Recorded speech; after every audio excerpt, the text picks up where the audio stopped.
Hello guys, আজ আমরা এখন চলে যেতেছি লাদাখ ছেড়ে। লাদাখ থেকে যাব কালকে বলছিলাম যে কাশ্মীর। লাদাখ থেকে চলে যাচ্ছে হলো কাশ্মীরে। আর এ হলো আমাদের কাশ্মীরের বাস,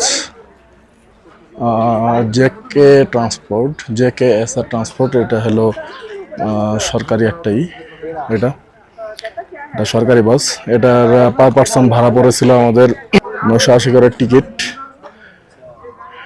লোকাল সার্ভিস না, গেটলক সার্ভিস, বাট বাস দেখতে লোকালের মতোই আর সিটগুলো লোকাল সিটের মতোই, কিন্তু ভাড়া অনেক কম। এমনিতে যদি আরেকটা বাস আছে এই যে পিছনে, এই যেটা, এটা মোটামুটি এসি বাস, 3 সিটের, আমাদেরটা 4 সিটের। তো এসি বাস যেটা, এটার ভাড়া হলো 1800 রুপি, আর আমাদেরটা ছিল 980 রুপি।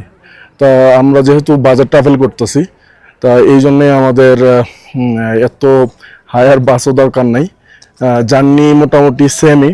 ওইটা তো মোটামুটি 16 ঘন্টা লাগবে, এটা তো মোটামুটি 16 ঘন্টা লাগবে লাদাখ থেকে কাশ্মীর পর্যন্ত যাইতে। আর এখন হলো আমাদের বাস ছাড়বে 2টার দিকে, দুপুর 2টা থেকে মোটামুটি 16 ঘন্টা টাইম লাগবে আমাদের পৌঁছাইতে। মানালি থেকে আসছি, মানালি থেকেও হলো সেম, এই বাস স্ট্যান্ড পর্যন্ত আসা লাগে। এরপরে আপনাদের এই জায়গা থেকে আবার কাশ্মীরের বাসের টিকিট পাবেন। এটা হলো কাশ্মীরের বাসের টিকিট, এই জায়গাতে পাওয়া যায়। তা আমি আসার টাইমে আসলে বিশাল জার্নি করব। আমি আসার টাইমে কাশ্মীর থেকে লে পর্যন্ত আসবো এই বাস স্ট্যান্ডে, এবং এই জায়গা থেকে আবার চলে যাব মানালি। আর মানালি থেকে নিব কাসলের বাস। তা মোটামুটি আমার এদিকে হলো 16 ঘন্টা, 32 ঘন্টা, আর হলো আপনার 6 ঘন্টা, তাহলে হলো 38 ঘন্টা একটা জার্নি হবে নেক্সট 18 ঈদের পরে। আর আজকে আমরা যাচ্ছি, এখনো জানি না যে ঈদ কালকে কিনা। আমি যতটুকু এক্সপেক্ট করতেছি ঈদ হইলে কালকেই হওয়ার কথা, 16 তারিখ, আর বাংলাদেশে হবে 17 তারিখ। এদিকে আগেই হয় আমি যতটুকু জানি। তো এখন কালকে পৌঁছানোর পরে বুঝতে পারবো। যদি ঈদ হয়, ঈদের নামাজ তো ওই প্ল্যানিং করে যাইতেছিলাম যে কাশ্মীরে ঈদের নামাজটা পড়বো। তো চলেন, মোটামুটি একটা ডিসক্রাইব করলাম কিভাবে কি আছে। আর এমনিতে লাদাখ আমরা তেমন ঘুরি নাই, কারণ অনেক কষ্ট যাইতেছে। তার থেকে বড় বিষয় হলো যে আমাদের সঙ্গে যে ভাই আসছে, ভাইয়ের খাওয়া দাওয়া প্লাস হইলো মাউন্ট সিকনেস যেটা আছে, এই প্রবলেমটা পড়তেছে আর কি। আপনাদের এই জিনিসটা বলে রাখি যে যারা এরকম হায়ার মাউন্টে ইয়েতে আসবেন, তাদের অনেক কিছু ওষুধ বা পাওয়া যায় মাউন্ট সিকনেসের। এটা আসলে এইদিকে এমনিতে রুলস করা হয়েছে গভর্নমেন্টের যে 48 ঘন্টা এই লেতে থাকতে হবে। এরপরে হলো আপনার যদি শরীর সব ঠিক থাকে এরপরে হলো পারমিশন দেয়।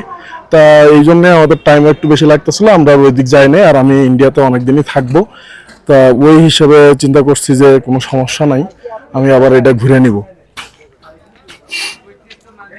তো যাই হোক, চলে যাওয়া যাক। আজকের মতো এই জায়গায় মোটামুটি শেষ করব, বাস জার্নি স্টার্ট করব। এরপরে জার্নির অনেকগুলো ভিডিও আসবে, কিন্তু মজার বিষয় হলো যে আমরা এখনো সিম কিনে নেই। কারণ এই জায়গায় যে সিমের কস্ট এটা অনেক বেশি, আর মাত্র 28 দিন কাজ করবে। 28 দিনের বেশি ওটা কোনো লাভ নাই, এরপরে সিম অফ হয়ে যাবে।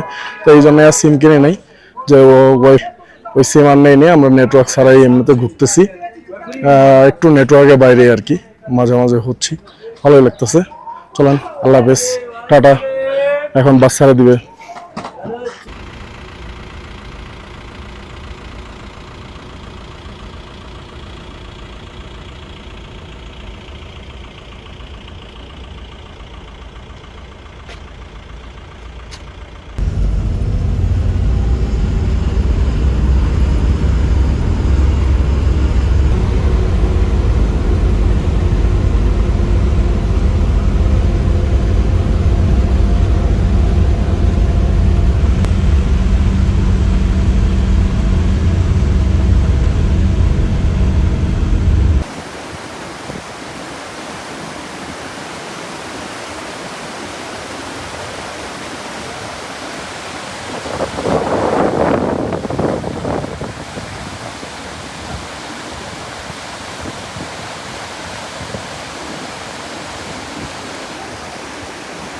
না কথা হবে